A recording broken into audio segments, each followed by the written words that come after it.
Très bien. Alors, à l'étape 2, nous avons la publicité. D'accord. Donc, pour la publicité, l'effectif est encore à 1. D'accord. Donc, c'est juste toi, tu es toujours seul, tout seul dans ce monde à lancer cette entreprise par toi-même, n'est-ce pas? Tu dois être un exécutant. L'erreur classique à cette étape est en créant leur boîte, ils voient des gens comme Alex et ils se disent « Regarde-les, je devrais faire ça ». Non, tu devrais être dans le concret, tu devrais mettre les mains dans le cambouis. D'accord. Ta structure de leadership en ce moment, c'est que tu n'en as pas. Tu es le leader et tu diriges des freelances. À ce stade, tu n'as pas d'employés à temps plein, ou du moins, la plupart des entreprises à ce niveau n'en ont pas. Et le nombre d'entreprises ici est de 30 millions. C'est parce qu'il n'y a pas de réelle différenciation statistique au bureau du recensement. J'imagine qu'il y a moins d'entreprises qui utilisent des sous-traitants et prestataires que d'entrepreneurs individuels. Sans source fiable là-dessus, je dirais que c'est moins de 30 millions, mais plus que le niveau suivant. D'abord, voici la fonction produit. Très bien, donc ce sont les biens, services et résultats que vous livrez. Le problème à ce niveau, c'est que les clients payants ont des attentes plus élevées. Le produit est peu fiable et ou pas assez bon. Pour passer à l'étape suivante, vous devez le corriger pour qu'il soit suffisamment bon pour l'instant, même si ce n'est pas encore scalable. Voilà donc à quoi cela ressemble. Privilégiez la valeur plutôt que l'évolutivité. Travaillez donc plus pour garantir qu'ils obtiennent le résultat souhaité. Puis, créez une meilleure version délivrant ce même résultat de manière plus scalable. Optimisez d'abord l'expérience et le résultat, peu importe si vous avez dû chercher quelqu'un, aller à l'aéroport ou faire X, Y et Z. Et je vais vous raconter un fait intéressant à ce sujet. Nous sommes en train de lancer une entreprise qui est un centre spécialisé dans le traitement des addictions. Et une partie de ce modèle, c'est que nous sommes prêts à payer le vol de quelqu'un et nous allons le chercher à l'aéroport pour l'emmener au centre de traitement. Et donc certaines personnes pourraient penser « Oh, c'est fou, ce n'est pas scalable ». Eh bien, chaque service a un coût. S'ils sont prêts à payer et que vous le fournissez, c'est un échange libre, une chose merveilleuse dans le capitalisme. L'une des grandes erreurs des nouveaux entrepreneurs est de passer trop de temps à vouloir rendre leur offre scalable au point d'en oublier de la rendre précieuse. Et donc, c'est vraiment le grand thème ici, parce que la chose principale à ce stade, c'est de faire de la publicité. Nous avons plus ou moins corrigé beaucoup de choses que nous avions auparavant, mais je voulais juste... L'objectif clair du produit, c'est de s'assurer qu'il est vraiment bon et de ne pas du tout se soucier de la scalabilité. Ensuite, nous passons au Z-marketing. Très bien. Le marketing, c'est la façon dont vous présentez vos produits. Le souci, c'est que votre flux de prospects est irrégulier. Ça ressemble à ça, souvent parce que vous agissez sans arrêt de façon irrégulière. Si vous générez les prospects, vous êtes souvent irrégulier. Le flux de prospects devient donc irrégulier. Et donc, pour passer à l'étape suivante, nous voulons vivre selon la règle des 100, donner la priorité à la publicité chaque jour. D'accord, donc cela signifie avoir des actions régulières. La règle des 100, c'est passer 100 appels, faire 100 prises de contact, envoyer 100 SMS, envoyer 100 emails. Il ne s'agit pas de contacter vos prospects un jour sur deux, ni de le faire de temps en temps, ni seulement quand vous en avez besoin, mais bien chaque jour sans exception, de contacter vos prospects. C'est la régularité qui est la plus importante.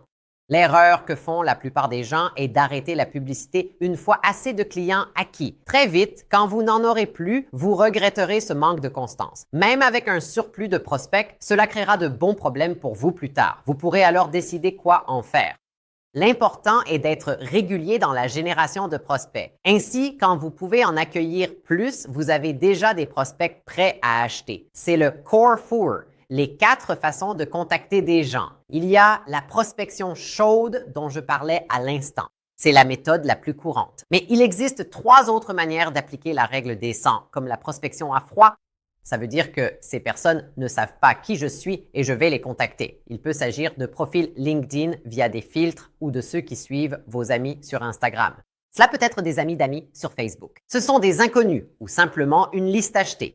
Les échanges en tête-à-tête sont donc des méthodes de communication privée. SMS, email, porte-à-porte, peu importe. Le 1 à plusieurs, c'est lorsque vous publiez du contenu pour des personnes qui vous connaissent. On l'appelle donc Roll Sent car vous passez environ 100 minutes par jour sur le contenu, ce qui inclut 2 choses. La première chose, c'est que vous créez votre publication. Ensuite, en plus de cela, utilisez vos prises de contact avec les personnes qui ont aimé ou commenté votre publication. Enfin, vous pouvez consacrer le reste du temps à faire 50 à 100 commentaires sur des publications qui s'adressent à la même audience que vous. Le but est d'avoir le meilleur commentaire sur le fil de cette personne. L'avantage est qu'en commentant dans un groupe ou sur un post, vous ne concourez plus avec tout l'Internet, seulement avec les autres personnes ayant commenté. Il est donc bien plus facile de se démarquer en prenant juste 1 minute de plus. C'est ainsi que les gens interagissent, aiment votre commentaire et vous pouvez ensuite leur écrire. Tout cela vise à créer de l'engagement pour entamer des dialogues. Enfin, le plus efficace en publicité reste de lancer des publicités payantes pour réussir. La règle des 100 serait par exemple de dépenser 10, 50 ou 100 dollars par jour. Le chiffre 100 désigne alors le temps consacré à vos publicités. En fait, l'argent ne prend pas de temps à être dépensé. C'est plutôt le temps passé à chercher des accroches, faire des recherches, créer de nouveaux contenus, les écrire, les publier et les diffuser. Encore une fois, si vous en êtes à ce stade du marketing, faites une capture d'écran pendant ce cours pour bien comprendre comment cela s'applique à chacun de ces éléments du Carrefour. Donc, pour valider le marketing, n'est-ce pas? Le flux est irrégulier car vous n'êtes pas constant. Vous devez maintenant vivre selon la règle des 100 et faire cela chaque jour. Et donc, ensuite, nous avons la vente. C'est ici que les gens échangent de l'argent contre vos produits. Les ventes sont irrégulières. Pour valider cette étape, maîtrisez un script et un processus pour conclure vos ventes. Cela suppose évidemment que vous vendez aux clients en direct, soit 78% des entreprises. Pour une page de paiement, c'est différent, car il faut juste l'optimiser pour convertir. Pour cette explication, car la plupart des entreprises vendent ainsi, j'utilise le cadre Closer, qui est utiliser un acronyme pour clarifier pourquoi ils agissent, identifier leurs problèmes ou le plan à résoudre, puis revoyez leur passé et leurs douleurs. Vendez-leur les bénéfices comme une destination de vacances plutôt que le vol en avion, dissipez les inquiétudes après l'offre et renforcez leurs décisions.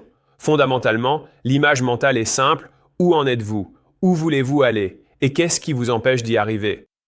J'aimerais vous vendre la façon dont je peux vous aider à surmonter ce problème. Dans le S, j'utilise 3 piliers pour tout regrouper. Les 3 clés de la réussite. Je fais une déclaration en une phrase, puis une analogie ou une métaphore. Par exemple, en fitness, on avait forme physique, nutrition, responsabilité, les 3 pieds du tabouret. Si vous n'en avez que 2, le tabouret tombe. Sans rigueur, sport et nutrition échouent, peu importe le plan. Avec sport et rigueur, manger mal empêche de maigrir. Et sans sport, rien ne change. Vous perdrez du poids, mais aussi du muscle. Au final, vous reprendrez tout. Il vous faut donc les 3. Et si vous avez les 3, ne pouvez pas tout. Exactement. Donc voilà, c'est ça l'argument fondamental. Ensuite, pour la forme physique et la responsabilité, dites, t'en souviens-tu, enfant, quand tu ne voulais pas te brosser les dents, tes parents insistaient, va te brosser les dents, et tu y allais. Tu te brossais les dents. Adulte, tu les brosses encore? Oui, bien sûr. Donc, on a utilisé une responsabilité externe pour créer l'habitude. C'est devenu une habitude interne. Tu le fais sans qu'on te crie dessus et c'est pareil pour le fitness. Utilise cette analogie pour expliquer chacun des points clés de ton argumentaire en 3 piliers. Attention, cet argumentaire ne prend généralement pas plus de 2 ou 3 minutes. Et souvent, les commerciaux prennent 20 minutes pour faire leur présentation. Les gens s'en fichent, ils ne pensent qu'à eux. Donc, passe ton temps à demander « Hé, où en es-tu? Où veux-tu aller ?» D'accord, je comprends. Qu'avez-vous déjà tenté pour résoudre ça? En traversant le cycle de la douleur, on leur demande « Qu'avez-vous essayé d'autre? Qu'en avez-vous pensé? Les plus et les moins? D'autres essais? Le résultat? Points forts et faibles? Poursuivez l'examen ainsi pour tout revoir. » Parce que la façon dont la vente fonctionne, c'est que vous motivez quelqu'un à passer à l'action. Et la façon dont vous motivez quelqu'un, c'est en augmentant sa privation. Donc quand je commence à avoir faim, je me sens bien plus motivé à manger. Si je veux inciter quelqu'un à manger, je dois lui rappeler à quel point il a faim. Peut-être qu'en parlant de la faim en ce moment, pensez à la dernière fois que vous avez mangé, pensez à une tarte, pensez à l'odeur des cookies, peut-être, ou peut-être que vous avez envie d'un steak ou de nachos en ce moment, non? Alors, quand avez-vous mangé? Il y a quelques heures, on parle juste de privation en se disant « ce serait pas bien », on essaye d'aller plus loin. À quand remonte votre dernier flux de prospects? Était-ce régulier? Qu'est-ce que ça donnerait si vous en aviez de nouveau? Qu'avez-vous essayé jusqu'ici? En gros, on prolonge cela et ça motive davantage à passer à l'action. Donc là, je traduis le cadre Closer en question. Qu'est-ce qui vous a incité à vous engager, à faire ce premier pas pour commencer et à ouvrir mon courriel? Pourquoi répondre à mon commentaire? D'accord, ils disent avoir un problème. D'accord, une étiquette. Vous semblez vous plaire ici. C'est exact? Vous étiquetez. C'est votre objectif. Super. Quel est l'obstacle? J'ai compris. Quoi d'autre? Ça a marché? Cool. Le pavage à 3 piliers. Déjà vu. On est maintenant aux urgences. L'argumentaire vise à vendre, puis E et R dissipent les craintes. Celles-ci portent souvent sur le temps comme « je suis occupé » ou l'hésitation type « laissez-moi réfléchir quelques jours ».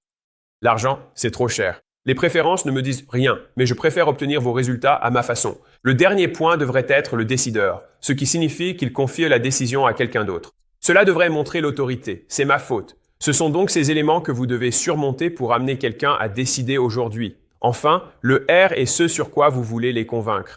L'idée qu'ils ont fait le bon choix. Renforcez cela en offrant une bonne expérience d'intégration vers l'étape suivante du service client.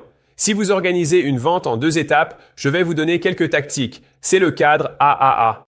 Pour un rendez-vous en vente en 2 étapes, on sépare CLO et AAA. CLO sont les 3 premiers. Ne vendez pas durant la prise de rendez-vous. Demandez juste « Quel est votre problème ? Où voulez-vous aller ?» Identifiez l'écart et l'obstacle déjà affronté, puis insistez sur leur douleur. Quand ils se disent qu'ils meurent de faim, vous dites « Tu serais un bon candidat, je te mets en relation avec John ». En gros, vous les laissez sur leur faim sans solution, ce qui augmente la probabilité qu'ils veuillent passer à l'étape suivante. Maintenant, pendant la conversation proprement dite, j'aime utiliser le cadre AAA qui consiste, pendant que vous tournez autour des questions, à dire « D'accord, c'est compris, donc c'est X, Y et Z, c'est bien ça ». En fait, vous ressemblez beaucoup à certains de nos meilleurs clients. Et ensuite, vous posez la question suivante pour faire avancer ce script de manière très fluide sans que cela paraisse robotique. C'est un point tellement clé du niveau 2 une fois que vous avez déjà réalisé votre première vente.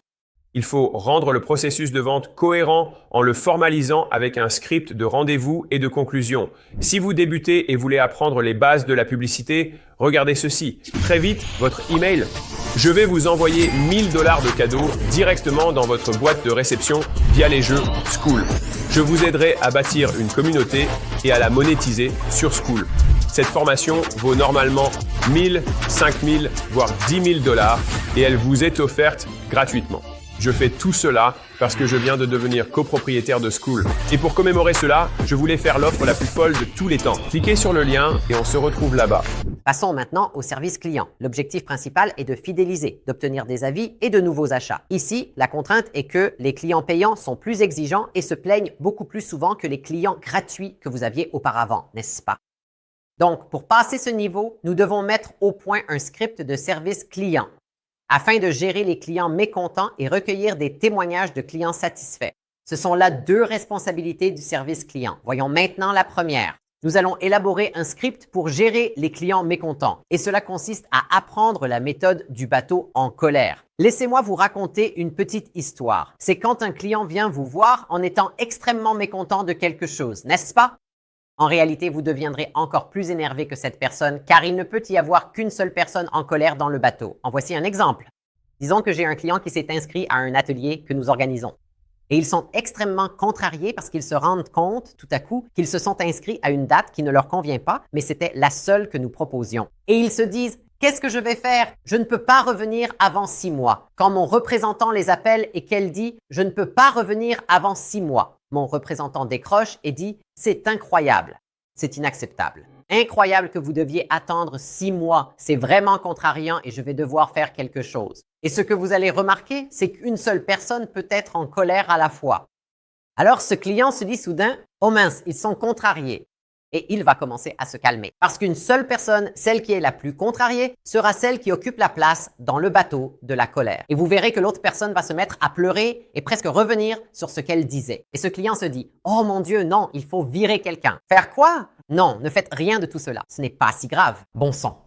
Ils vont revenir sur leurs propos. Qu'est-ce qui est le plus frustrant pour votre client selon vous? Quand vous appelez quelqu'un en étant énervé qu'il répond « Ah, je ne sais pas si on peut aider. » Vous vous dites « C'est quoi ce délire? Tu t'en fiches de moi. » Ne soyez pas cette personne. Apprenez à monter dans leur bateau de colère pour qu'ils en descendent. Ce qui nous amène au cadre HERE, n'est-ce pas? Alors, qu'est-ce que le cadre HERE? D'abord, nous allons écouter le client jusqu'au bout. Voilà le truc. Il faut les laisser se défouler et il faut la fermer. D'accord? Laissez-les parler, laissez-les être en colère, laissez-les tout sortir. D'accord? Montrez que vous êtes engagé avec votre langage corporel et de courtes réponses. Oh là là, d'accord? Oui, d'accord. Il suffit d'accuser réception de ce qu'ils disent. Laissez-les tout sortir, d'accord? Vous allez les écouter jusqu'au bout. La deuxième chose est d'exprimer de l'empathie et de reconnaître leur expérience difficile, d'accord? Validez leurs pensées et leurs sentiments, en allant même au-delà de leur mécontentement. Oh là là, vous savez quoi? Incroyable que vous ayez subi ça, qu'on vous ait inscrit à votre insu et ne pas pouvoir venir avant 6 mois. C'est ridicule. Je suis désolé. Je comprends que vous soyez frustré d'avoir dépensé autant sans pouvoir en profiter 6 mois durant. Je suis navré et très contrarié. Dois-je renvoyer quelqu'un? Après avoir exprimé de l'empathie et reconnu la situation, vous devez vous excuser pour le problème. S'excuser change-t-il vraiment les choses? Non, mais excusez-vous, d'accord? Excusez-vous pour le problème. Est-ce que cela règle le problème? Non, mais assumer la responsabilité de l'impact et des désagréments que vous leur avez causés va les aider, n'est-ce pas? Donc c'est comme Attends une seconde. Mary, je voudrais prendre un instant. Je suis vraiment désolé. C'est inacceptable et je m'excuse profondément pour cette situation. Est-ce que cela change quelque chose à la suite? Non. Mais elle veut vous entendre supplier et implorer pour qu'elle accepte vos excuses. D'accord. Ce qui nous amène à la dernière partie qui est R, résoudre le problème. Travaillez avec votre client pour résoudre le problème plutôt que de travailler sans lui, car vous voulez vraiment vous assurer qu'il apprécie la solution finale. Tu sais quoi, Mary? Travaillons là-dessus ensemble. Je veux qu'on voit ensemble comment arranger la situation. J'ai 3 idées en tête. D'accord? Premièrement, je pourrais te rembourser, tu sais. Je ne veux pas te rembourser parce que je sais que tu tiens à ce projet. Donc, tu vois, je vais aller voir directement mon responsable et puis faire absolument tout ce qu'il faut pour t'inscrire à la prochaine session. À un moment qui te convient. J'ai le 12 décembre. Est-ce que ça te convient, Mary? D'accord. Ou tu sais quoi, Mary? J'ai une 3e option. Je peux te faire participer à notre événement de niveau supérieur. Tu n'as pas payé pour ça, mais c'est notre faute et ça me fout vraiment en rogne. Je vais utiliser mon salaire pour t'emmener à l'événement de niveau supérieur. Mary, parmi ces options, laquelle est la meilleure? Ai-je oublié autre chose qui aurait été mieux? Voici donc le cadre R. C'est ainsi que tu vas désamorcer les clients mécontents. Voici mes explications. Ne recule jamais devant un client mécontent. Ne te dégonfle pas. Affronte toujours la situation. Souvent, les gens ne le font pas car ils manquent de compétences pour avoir des conversations difficiles. Utilise donc ceci pour ces échanges. Cela peut même être avec ton client. Cela peut être avec ton conjoint ou ton n'est-ce pas. Donc, si tu utilises cela, alors ce à quoi cela nous amène, c'est le point suivant, qui est de comprendre comment obtenir des témoignages de clients satisfaits. Après avoir géré les clients mécontents, voyons comment obtenir des témoignages de clients satisfaits. Comme votre entreprise est récente, vous en manquez encore sûrement. Tu ne pourras pas continuer à grandir à moins d'avoir toutes ces preuves sociales que tu recueilles. D'accord. Donc, ce que tu dois faire, c'est apprendre le script de l'Epiphany Bridge, n'est-ce pas? Et cela consiste vraiment à comprendre le parcours interne et externe depuis le point de départ jusqu'à l'arrivée, en utilisant votre produit, service, etc. Alors, à quoi cela ressemble-t-il, n'est-ce pas? D'abord, il y a la lutte intérieure.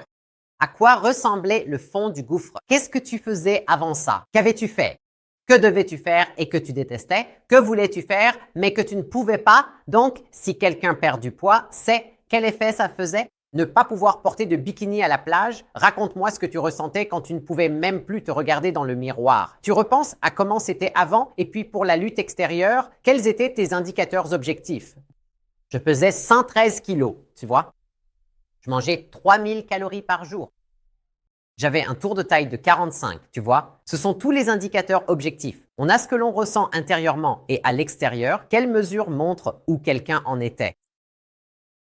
Ensuite, parlons du scepticisme. Mary, quelles étaient tes principales préoccupations avant de rejoindre ce programme, avant de cliquer sur l'application ou même avant de nous parler au téléphone?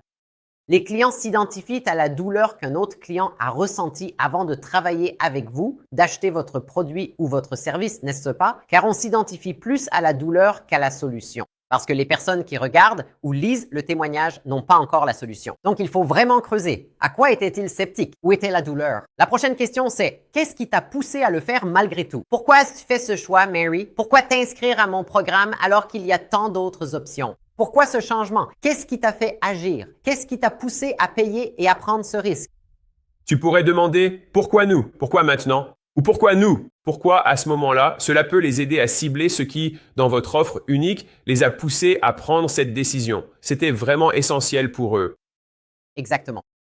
Et ensuite, une fois que vous avez fait cela, vous voulez tout ramener en arrière en passant de la lutte intérieure à la victoire intérieure et de la lutte extérieure à la victoire extérieure. Quels sont tes indicateurs objectifs maintenant? Mary, tu pèses combien après le programme? C'est quoi ton tour de taille? Tu mets quelle taille de vêtements? Où fais-tu tes achats? N'est-ce pas? Et puis, intérieurement, quel a été le meilleur moment que tu as vécu depuis que tu as rejoint ce programme? Ta plus grande réussite? Que fais-tu maintenant d'impossible avant? Porter un bikini? Aller à la plage? Peux-tu passer devant un miroir nu? Qu'est-ce que tu peux faire maintenant que tu ne pouvais pas faire avant? Et quelles sont les choses que tu détestais faire et que tu n'as plus besoin de faire maintenant? Alors, quel problème est réglé? Si tu peux guider à travers le script, et les gars, c'est du service client. Le service client a toujours un aspect commercial. C'est vrai. Quand tu as un client mécontent, tu dois te revendre à lui. C'est vrai. Cette conversation est une revente. En faisant passer quelqu'un par ce script de témoignage, tu lui revends et tu le remotives sur le produit qu'il vient d'utiliser. Ce qu'il faut vraiment comprendre, c'est que vous vendiez votre produit ou que vous tentiez de convaincre quelqu'un de ne pas partir, vous vous vendez d'abord vous-même. En service client, cela nous amène donc à gérer les attentes et les plaintes pour transformer les clients mécontents en témoignages de réussite. Et c'est précisément ce qui nous amène maintenant à l'informatique. L'informatique, c'est la façon dont tu stockes, analyses et affiches l'information. Et donc, le problème à ce niveau, au niveau 2, c'est que tu n'as pas d'argent pour t'offrir de la technologie. Sans grande surprise. Au lieu de passer à la vitesse supérieure, utilise des outils et crédits gratuits pour tes logiciels de démarrage. À ce stade, on commence à les utiliser. Installe ton site pour collecter des prospects et un CRM de démarrage comme la suite Google. School, ce sont tous des exemples de ce dont nous avons parlé. Concrètement, il te faut un endroit où les clients peuvent soumettre leurs informations de contact et un pipeline de vente pour suivre tes prospects. Et c'est là que l'automatisation de base peut te faire gagner beaucoup de temps dès le début, car au départ, tu n'as pas beaucoup de temps, n'est-ce pas? Donc, les petites choses simples, comme une réponse automatique, un texto ou des rappels de rendez-vous, peuvent te faire gagner énormément de temps. Je me souviens qu'à nos débuts, il n'y avait pas de texto automatisé. On envoyait donc manuellement chaque rappel par texto à tout le monde, tout le temps. Les calendriers en ligne, ça n'existait même pas encore. Et donc, quand les prospects arrivaient sur une page de remerciement, j'avais une photo de Léla et un numéro qui disait « Veuillez nous envoyer un texto, envoyez un message à Léla pour voir quand vous pouvez venir. » Et puis, ma version améliorée de ça, c'était « Et envoie à Léla 2 créneaux qui te conviennent. » Comme ça, on pouvait commencer par l'horaire. Et ensuite, elle pouvait juste dire si ça lui convenait ou pas. Donc, la technologie a évolué, mais fondamentalement, c'est ce qui doit se passer. Et donc, tu commences avec des choses aussi simples que Google Suite ou l'école pour faire ses premiers pas et obtenir les premières ventes. Et c'est à peu près tout ce qu'il faut faire en informatique. Si tu trouves ça plutôt simple, oui, c'est simple. La chose la plus simple est de ne rien faire. Alors, sans budget tech, tu utilises des outils gratuits. Et maintenant, passons au recrutement. Le recrutement, c'est comment tu trouves et embauches des gens. Et donc, à ce stade, tu as trop de travail pour de simples freelances ou des temps partiels. C'est le problème et la contrainte que tu rencontres. Tes amis et ta famille ne peuvent plus t'aider indéfiniment. Ta mère te dit « Je ne peux plus faire ta comptabilité ». Tes amis disent « J'ai mon propre boulot à plein temps, c'est trop ». Tu représentes la majorité du travail du freelance. Ils deviennent alors une contrainte car tu les surcharges de travail. Tu ralentis. Pourquoi es-tu si lent? Pourquoi tu ne livres pas à temps? Pas plus vite? Ils disent « J'ai 10 autres clients. Je ne peux plus suivre ton rythme. » Tu vois, tes exigences dépassent ce qu'un prestataire peut fournir. Autrement dit, les freelances aussi. Décide aussi qui doit être recruté à temps plein et quel poste remplacé par des salariés plutôt que des prestataires. 2 choses à faire à ce stade. De quoi as-tu besoin à plein temps? Parce que maintenant, cela s'est vraiment transformé en un poste à temps plein à cause du volume. Et qui dois-tu remplacer pour embaucher à temps plein? D'accord?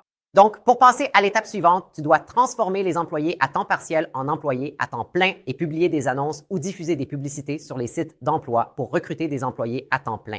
Alors, pour convertir des employés à temps partiel en temps plein, cela signifie en fait que tu vas voir des gens et leur dire « Tu m'as dit que tu n'aimais pas vraiment ton travail. » Et si tu venais travailler pour moi, c'est ce que tu entendras sans cesse de la part de tes employés à temps partiel qui ont déjà un job à plein temps.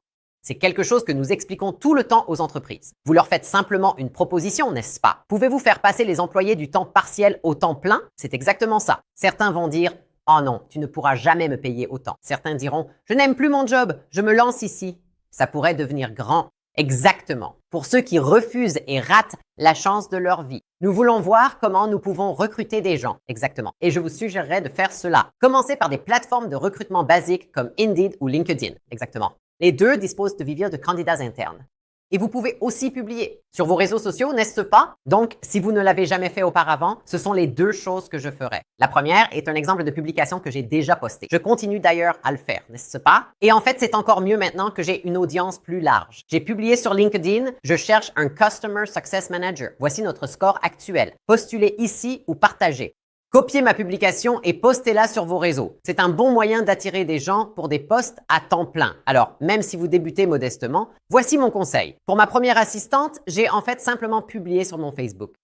Et l'une des premières personnes à avoir répondu, elle travaille toujours pour moi aujourd'hui, venait d'une publication Facebook. Je n'avais pas d'amis sur Facebook. J'en avais environ 1000 ou 500, c'est ça? C'était peut-être plus que la plupart des gens, mais moins que beaucoup. Ouais, je reçois ce que je veux. 1000, ça doit être bien. Et cette personne était une ancienne cliente de mon programme d'entraînement personnel et elle travaille toujours pour moi aujourd'hui. De Gym Launch à Prestige, à Allen puis acquisition.com. Elle y est encore. Elle s'appelle Yasmine et elle est venue grâce à une publication comme celle-ci. Deuxièmement, commencez par une plateforme basique comme Indeed. C'est tellement simple que je n'ai même pas besoin de vous expliquer comment l'utiliser. Si vous vous connectez, que vous créez un compte, il vous guidera étape par étape sur ce que vous devez faire. Et il fera même des rappels et des relances automatiques. Pour vous, c'est la plateforme que j'utilise en priorité pour recruter actuellement via la publicité. Lorsque la charge de travail devient trop importante pour du temps partiel, convertissez-les ou publiez des annonces pour recruter des collaborateurs à temps plein. Ce qui nous amène aux ressources humaines. En tant que roi des ressources humaines, la contrainte à ce niveau, c'est que vous traitez des sous-traitants comme des employés à temps plein, ce qui est malheureusement illégal. Ensuite, embauchez-les en tant que salariés W2 aux États-Unis ou sous un statut équivalent ailleurs. Assurez-vous simplement qu'ils soient bien enregistrés. Et donc, voici à quoi cela ressemble, et c'est directement de l'IRS. Il s'agit d'une liste de contrôle en 20 points pour déterminer si cette personne est un sous-traitant indépendant ou un employé. S'ils répondent oui à au moins 5 des 20 points, cela signifie qu'ils sont probablement considérés comme des employés. Donc, si vous obtenez plus de 25% de réponses positives, vous ou l'employé seriez à temps plein. C'est important car cela signifie que vous devez retenir les impôts et payer les charges sociales. Medicare, Medicaid et tout ce genre de choses. Et donc là, vous vous dites qu'en fait, ça finit par vous coûter plus cher. Oui, gérer une entreprise coûte plus d'argent, surtout si vous voulez être en règle. On vous a peut-être dit de ne pas vous en soucier. Mais quelle est la taille de l'entreprise de ce mentor? Mais au-delà de ça, tout cela concerne le risque, c'est-à-dire que vous pouvez tout à fait gérer des entreprises complètement illégales. Les trafiquants de drogue le font tout le temps. C'est un risque que vous prenez. Tout dépend du risque que vous acceptez. Nous recommandons de faire les choses dans les règles. Je vais prendre un peu de recul. Si le coût de la paie vous met en faillite, ce serait un risque encore plus grand. Donc, vous pouvez, et je vais peut-être me faire poursuivre pour dire ça, mais je sais ce que c'est de débuter. Parfois, encore une fois, c'est quel risque suis-je prêt à prendre? Et quel est le risque le plus important ici? N'est-ce pas? Par exemple, la façon la plus conforme de faire de la publicité serait de ne jamais dire que vous existez, et donc, cela garantit alors que vous ferez faillite. En affaires, tout consiste à gérer le risque plutôt que de prétendre que c'est sans risque ou garanti à 100%. Ce ne sont que des niveaux de risque. Notre conseil est simplement de suivre les règles tant que vous le pouvez. C'est là le vrai risque. D'abord, vous risquez des poursuites pour arriérés d'impôts, plus des pénalités et des intérêts. Alors actuellement, tout le monde vous adore. Mais peut-être que dans un an, un de vos employés partira, un ancien indépendant, et dira « À la réception de la vie, il s'étonne. J'étais salarié, je ne devrais rien. » Puis, ils sortent la liste. Deviez-vous être à l'heure? Aviez-vous des réunions fixes? Aviez-vous un uniforme? Contact avec la clientèle? Ils ont la liste qu'ils utilisent là-bas. S'ils remplissent 5 critères, ils gagnent. L'IRS réclamera alors les impôts dus, intérêts et pénalités compris. Imaginez cela pour 10 personnes sur 2 ans, vous accumulez des arriérés massifs. Car une fois qu'ils en tiennent un, l'IRS ne s'arrête plus. Eh bien, ils veulent récupérer de l'argent. Ils tirent sur le fil et disent « Regardons sous le capot. Voyons ce que vous avez encore mal fait, ce qu'il faut éviter. » Plus vous grossissez et traînez, plus votre chiffre d'affaires est important, plus votre responsabilité et votre risque augmentent. D'un autre côté, retenir les impôts diminue leur salaire brut, à eux, les travailleurs indépendants, et cela vous coûte plus cher. Mais encore une fois, c'est simplement ce que signifie être en règle. Donc, pour résumer, détendez-vous, ne soyez pas désagréable, et tout ira bien pendant que vous faites passer tout le monde en contrat salarié à temps plein, en W2. Ou remplacez ceux qui ne veulent pas faire la transition. Cela conclut notre partie sur les ressources humaines au niveau 2, ce qui nous amène à la finance.